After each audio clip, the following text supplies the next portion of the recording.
ఉన్నప్పుడు, నెమ్మది లేకుండా ఉన్నప్పుడు, ఎన్ని కష్టాలు ఎదురైనా సరే ఎల్లప్పుడూ అనే సమయం అనే మాటలో అన్నీ కూడా నిగూఢమై ఉన్నాయి.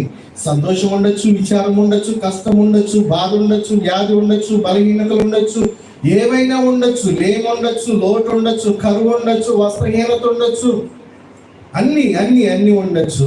అన్ని వేళలా హల్లెలూయా ఎల్లప్పుడూ నేను యెహోవాను సన్నుతించెదను, నిత్యము ఆయన కీర్తి నా నోటిలో.